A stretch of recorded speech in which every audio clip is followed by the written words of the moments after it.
mga pangenot na bareta. Sarong miyembro kan Concepcion Criminal Gang suminuko sa Libon PNP. Lalaki gadan sa gun bypass operation sa Tinambak, Camarines Sur. Lolo gadan sa pananaga sa Catanduanes. Coastal Waters kan Milagros Masbate, positibo sa Red Tide. Asin, medical mission pigkondisir kan Philippine Army sa Masbate.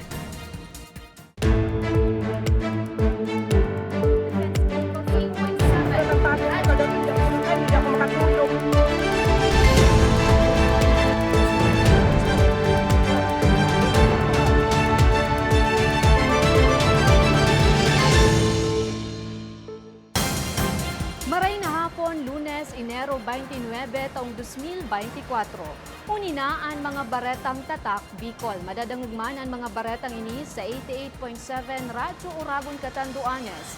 Asin 90.7 Radyo Uragon, Legazpi. Sa detalyes, duwang aldaw makalihis na magadan sa engkwentro.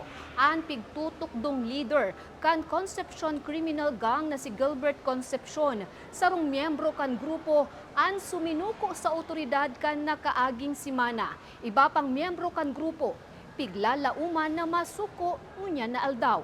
Si May Arango sa detalye. Duwang aldaw makalis na magadan sa engkwentro sa Parañaque City ang pigtutok ng leader kan notorious na Concepcion Criminal Gang o CCG na si Gilbert Concepcion. Sarong miyembro kang grupo ang personal na suminuko sa Libon PNP ka nakaaging Biyernes. Sa impormasyon, haros 5 taon ng miyembro kang grupo ang nasambit na persona na aminadong kolektor ng cash asin pagkakan kan CCG. Sigun kay Police Captain Victor Borjal, siniguro ka nagsuko miyembro na makikipagtabangan ini sa indangani dagos ng mabuwag ang Concepcion Criminal Gang. Bang po namin is close coordination sa kanya, yung mga activities niya, babantayin po namin na hindi na po talaga siya pumasok diyan sa grupo. Kumbaga, meron sa aming nakatutok sa kanya na yung sinasabi niyang makipagtulungan is yung totoo talaga, yung hindi kami binubola. Kaya babantayin po namin siya. Saka yung tutulungan namin siya kung ano pang maitutulong namin sa kanya. Kung talagang kailangan kami tumulong ng pinansyal, magbibigay din po kami dun sa parting to.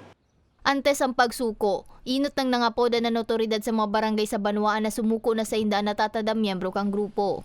Nga ni day na mauli pa sa madugong pagtatapos siring ka nangyari kay Gilbert. Katakod kang pangapodan, sigun kay Borjal, piglalauman nindangon niya na aldaw ang pagsuko pa kan iba pang miyembro kaini. So, yun po ang inaano natin na wag na pong maulit pa yung magkaroon pa ng another Concepcion Criminal Gang dito sa Libon. May natitira pa po siyang subleader. Yun daw pong pakiusap namin na wag na talagang suportahan kasi hindi naman yan mag-i-exist kung walang suporta. Ano bang suporta? Logistic, pera, yung may mga negosyante na dapat wag na silang bigyan ng ano kasi diyan sila nakakabili ng mga armas eh. Kasi pag may armas, may power. Pag may pera, may power. Mientras tanto, puga-puga man ang otoridad nga ni masusugnaan sub-leader kan CCG at siniba pa kaining mga miyembro. Para sa mga baretang tatak Bicol, May Arango.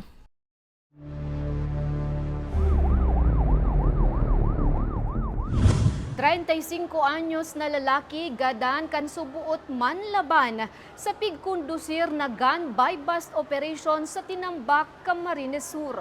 Si Nomer Corporal sa detalye.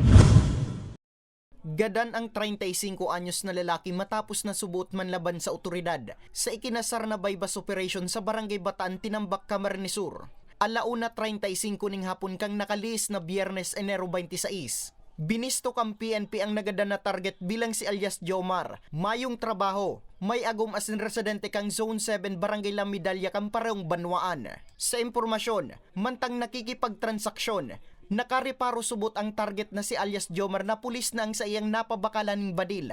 Rason nga ni paputukan ka niya ang operatiba. Bilang pagdepensa pinaputukan man ini kang operatiba na naging mitsyakan sa iyang buhay. Binalo pa man ining idara sa Tinambak Hospital, alagad pigdeklarang dead on arrival. Maswerte naman na mayong nalugadan sa miyembros kang operatiba. Itong ating suspect pong ito at ito na nga po yung sinundan ng ating mga kapulisan dito sa ating mga follow-up operation na kung saan nagkaroon tayo ng pagkakataon na makabili po ng aktual na baril dito sa nasabing. Tatlo yatang tama ito sa katawan na kinasawin ng suspect. Na-recover sa target ang sarong unit ng Magnum .357 caliber revolver, asin sarong unit ng caliber 7.66mm na badil na parehong mayong magkakanigong dokumento. May mga nakuaman sa iyan ng mga bala. Nabawi man digdi ang buy-bus money na nagkakantidad ng 5,000 pesos. Ang ano lang po natin, kung sakasakali kayo ay magbebenta at hindi po titigil sa ganito mga gawain, maaaring po ito humantong sa inyong pagkakakulong o minsan pagkasawi ng buhay na ayaw po nating mangyari. Kaya po, ang hinihiling po natin dito sa atin pong mga tao na kung sakasakali man sila ay may ganitong aktibidad, isuko na nila yung kanilang mga baril at ito po ay ipag-alam na po kaagad sa ating mga kapulisan.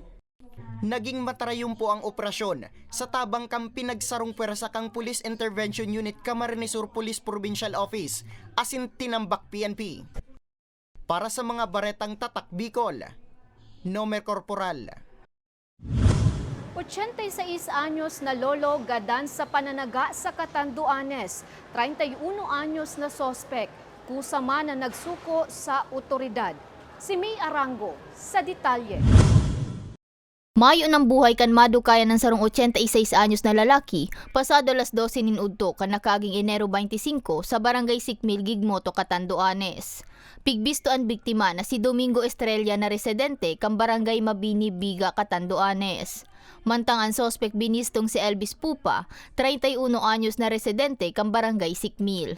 Sigun kay Police Staff Sergeant Nino Ponga na Assistant Investigator kang Gigmoto Municipal Police Station, duwang residente sa lugar na nakadiskubre sa bangkay kan biktima, mantang nakahandusay sa luwas ning sarong payag. Base sa impormasyon, nakihagot ang duwan nin abaka sa nasambit na lugar. Alagad unong kanday pagkakasinabutan, nakuha kan sospek na tagaw ng biktima. Ang pagtatalo yung dalawa tungkol sa abaka. Na yung gusto ng biktima, ibenta na kahit konti pa. Itong isa ayaw pa dahil konti pa nga yung suspect. Nagkaroon sila ng pagtatalo hanggang umabot dun sa punto na nataga na ng suspect yung biktima. Kusa man na suminuko ang sospek sa mga opisyal sa barangay, dangan ipig-turnover ini sa pulisya. Na-recover sa sospek ang sundang na ginamit kaini sa krimen na nasa 51 cm pulgada dangan ang dugo ang bado kaini asin kang biktima. Kasamahan namin, sige naman kaming punta sa barangay, magpaalala ng mga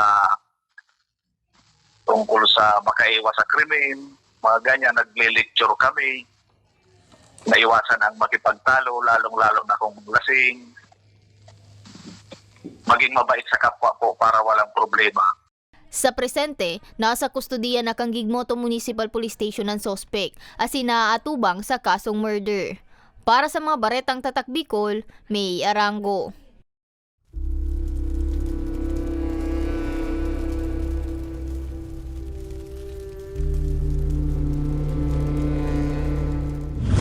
Duwang harong sa Ligao City ang tinupok nin kalayo kasuudmang maagahon ang kausa ang napabayaan subuot na may sinding kandila. Si Jennifer Pulinar sa detalye.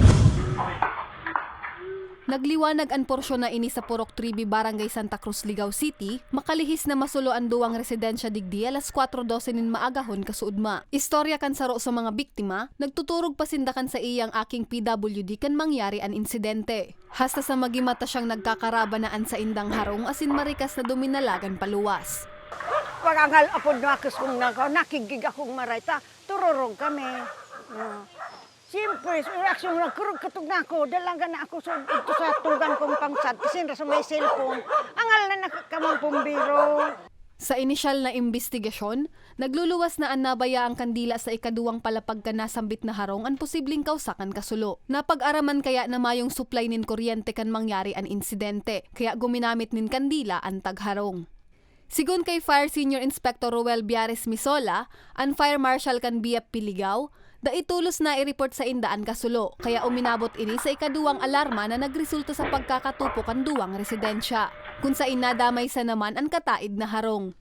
Pasado alas 5:15 kan maideklara ining fire out. Saro kaya sa nagpadipisil sa BFP ang makusog na duros na mas nagpakusog sa kalayo. Slate material para siyang yung mga ancestral house, matanda na talagang bahay. So talagang bliss na kumalat talaga yung apoy, and then nakadagdag pa doon yung hangin. Sa mga oras na yun, sobrang lakas ng hangin eh. Kaya kung sa parang pinapaypayan. Kaya mas madali siyang kumalat talaga. Tsaka mas lumakas yung apoy. Sa mga kababayan natin na sikarduhin po natin na kung gagamit tayo ng kandila, so dapat meron tayong malayo siya sa mga light material na pwedeng pagdapuan ng apoy. Pigkakarkulong abuton sa 288,000 pesos ang naging danyos kan kasulo. Sa presente, nakikidagos muna ang mga biktima sa saindang mga kaparyentes. Sa datos kan BFP, iniya ni kaduwang kasulo na nairehistro sa syudad puon kan paglaog kan 2024. Para sa mga baretang tatak Bicol, Jennifer Pulinar. Coastal Waters kan Milagros Masbate positibo sa red tide. Asin medical mission pigkondusir kan Philippine Army sa Masbate. Yan ang sinibapang bareta sa pagbabalik kan Ako Bicol Online TV. Tucked away in the province of Albay, known for its perfectly shaped Mayon volcano, Misibis Bay Resort, a locally owned 5-hectare private island resort. The resort is ready for all those looking to balance tranquility and adventure. This tropical destination is where guests can either choose to relax under the palm trees or have an adventure under the sun. It features modern and luxurious rooms and villas, recreational facilities, and sophisticated services.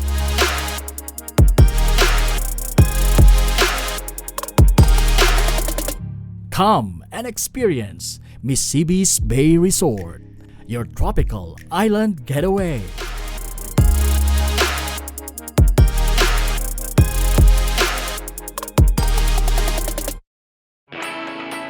Naghahanap ka ba ng trabaho? Marunong ka bang mag-shoot ng video? Mag-edit? Magaling ka ba sa social media? Willing ka bang matuto? Graduate ng journalism o may alam na sa media? Apply na dahil naghahanap kami ng videographers para sa Camarines Norte, Sorsogon, Camarines Sur, Catanduanes at Masbate. Ipadala ang inyong resume sa actioncallcenter@gmail.com at maging pinakabagong miyembro ng aming team. Tara na! Apply na!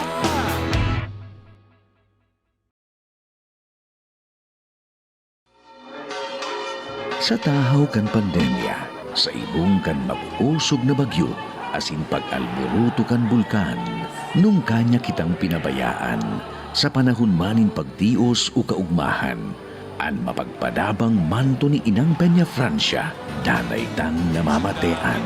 Siring man, kan sa tuyang sa diring partido sa Kongreso, an Ako Bicol Party List, katabang na kasurug pa.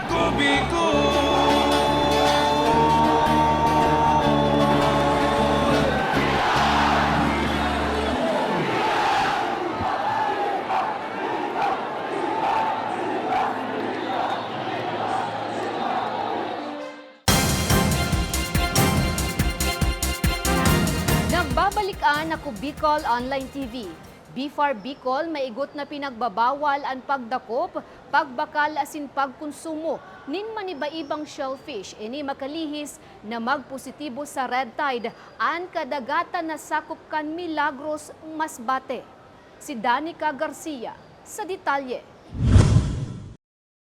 Maigot na pinagbabawal ngunyan kan BFAR Bicol ang pagdakop, pagpabakal asin pagkakan ni shellfish hali sa coastal waters kan Milagros Masbate. Makalihis na magpositibo ang nasambit na costales sa red tide toxin puon kan nakaaging Huwebes, Enero 25. Base sa harmful algal bloom o red tide monitoring activities kan ahensya asin lokal na gobyerno, suminipa sa 60.73 hasta 107.38 o sanggatos gramo kan shellfish meat samples ang nagpositibo sa paralytic shellfish poison o PSP. Sigun sa tagapagtaram kan BFAR Bicol na si Rowena Briones, padagos ang sa indang pagbabantay, siring man ang pagtaunin abiso urog na sa mga residentes kan Milagros, asin pagtaraid na lugar ngani dai mabiktima kan red tide.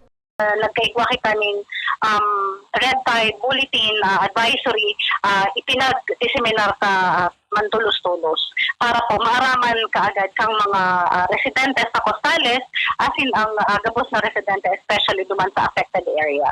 Sa tabang man kan local government unit kan Masbate, nakalibot na sinda sa mga pampublikong merkado para ma-monitor kung igwa na daing nagsusunod sa saindang patanid na bawal ang pagtinda kaini sa ngunyan na bulan.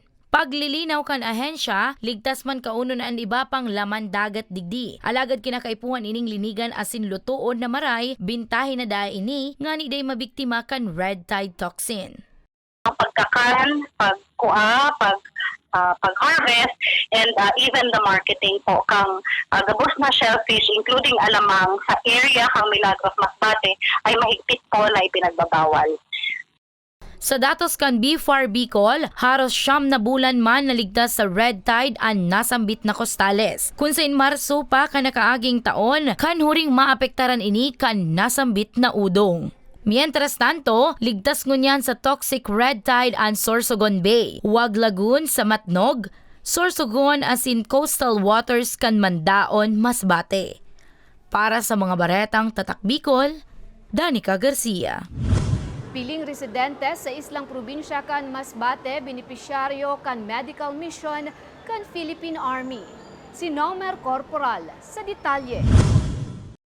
Personal na binisita kang personalize kang 96 Infantry Battalion Philippine Army, asin 2nd Infantry Battalion Philippine Army, katuwang ang Philippine Coast Guard asin lokal na gobyerno, ang Barangay Maulingon asin Barangay Kabitan Mandaon Masbate, siring man ang Barangay Madamba sa Banuan kang Katayngan Masbate, ngani na magatod ning mga libreng bulong asin hygiene kits, magkondusir ning libreng medical consultation, libreng tuli, minor surgery asin counseling. Sigun sa tagapagtaram kang 9th Infantry Division Philippine Army na si Captain Frank Roldan, parte ang aktibidad sa pagsikad man kang sendang taon-taon na serbisyong medikal, urog na para sa mga Bicolanong nangangaipo, lalo na itong mga barangay na limitadong maabot ng tabang medikal. Actually naman, palagi, bahagi ng aming civil-military operations ang pagsasagawa ng mga ganitong mga activities, itong mga operations, mga medical mission, operation tuli, dental mission, at iba pang mga outreach program na binibigay natin sa mga barangay. Ito ay hindi lang para i-promote yung image ng organization, bagkus para makatulong talaga doon sa komunidad, kabahagi yung ilan nating mga partners na kapareho rin natin ng mga adhikain. Apwera sa medical mission, nakisumaro man ang Philippine Army sa bloodletting activity na pigkondusir sa Barangay Panisian, Uson, Masbate kang nakaaging simana, na pigpanginotan kang Philippine Red Cross Masbate Chapter. Sigun kay Roldan, baka usa na sa pagsusog sa mga kriminal ang saindang trabaho, kundi parte man kan saindang misyon na mapagian ang buhay kang kapwang nangangaipo. Yes, sa atin pong mga kababayan, hindi lang po dyan sa Masbate, ang inyong 9th Infantry Division po ay patuloy po na magbibigay ng ganitong mga uri ng mga services, lalo na po doon sa mga liblib na lugar na talaga nangangailangan naman ng mga ganitong mga serbisyo. Mientras tanto, apwera sa probinsya kang Masbate, nakatalaan man na magkondusir ng medical mission ang tropa kang Philippine Army sa 5 pang natatadang probinsya sa riyon sa mga masunod na bulan. Para sa mga baretang Tatak Bicol, Nomer Corporal. Tourist activities sa Kagsawar Winds Park sa Daraga Albay, arog kan ATV rides, pwede naliwat na purbaran, ini makalihis na ibaba na kan FIVOX an alert status kan Bulkan Mayon. Si Jennifer Pulinar sa detalye. Buhay na liwat ang turismo sa Kagsawar Winds Park sa Busay, Daraga Albay. Ini makalihis na ibaba na an alert status kan bulkan sa alert level 2. Huli ka ini, pigtutugutan na ang mga aktibidad na paramiantras na pinagbawal huli sa humakan pagtuga kan bulkan Mayon arog kan ATV adventure. Kaya naman antes magbalik sa trabaho, sinulit na ni Camilan sa iyang vacation leave asin pinurbaran ang ATV rides. Yung experience ko magayunon, saka maugmahon na experience ko. First time ko i-try although na taga-Digda ako sa Legazpi, maugmahon siya. Talagang must try ining ATV adventure kasi talagang maugmahon. Ang 15 anyos na si Dani, daiman pinalagpas na mapurbaran ang zipline digdi. Maganda. Gusto ko pa siya itry ulit. Disyembre 8 kan nagtalikod na taon kan ibaba kan Phibox ang alert status kan bulkan mayon. Inisusog naman sa pagbaba kan mga parametro na basihan sa aktibidad kan bulkan. Para sa tour guide trail asin zipline facilitator na si Ryan Malasa, dakulang bagay ini sa inda. Sabi niya, mas dakol na ngunyan ang mga nagraralaog na turista sa parke. Asin pig-i-enjoyan lambang aktibidad na pwedeng ikondusir digdi urog na ang ATV rides. Okay naman po kasi mas marami na kaming adventure dito sa Cagsawa, lalo na nung December po nadagdagan nung pag-opening namin ng zip. Sa may mga fear of heights or gustong i-conquer yung heights na kunyari natatakot sila sa heights, pwede nilang subukan to, super safe naman to. Sigun sa admin staff kan Cagsawa Ruins Park na si Irene Leona, sarosinda sa labing naapektaran puon kan mag-alboroto an bulkan mayon. Kaya ngunya na nakakapag-operate na liwat sinda, pigsyerto nindang mas ma-enjoy pa ang mga turista arog sa hamster wheel na ipigbugtak ninda digdi na pwedeng purbaran kan mga nagbibirisita. We actually rerouted a trail from instead na papunta siya kay Mayon, yung naging route ay papalayo kay Mayon. So, meron pa rin tayo noon mga 1-hour activities. And right now, we are grateful kasi nag-drop na into alert level 2 ang Mayon. Ayan, and nakakapag long trails na po ulit tayo. Nakakapag green lava at black lava na din po tayo. Aside from ATV rides, we also have our hamster wheel and then zipline po. So we can enjoy those activities na din dito sa Cagsawa. Sa mga maawat na purbaran ang mga nasambit na aktibidad, bukas ang Cagsawa Ruins Park poon alas 5 nin aga hasta alas 4 nin hapon. Para sa mga baretang tatak Bicol, Jennifer Pulinar. Asin yan ang katiripunan kan mga baretang tatak Bicol. Ako si Jen Nunez. Salamat!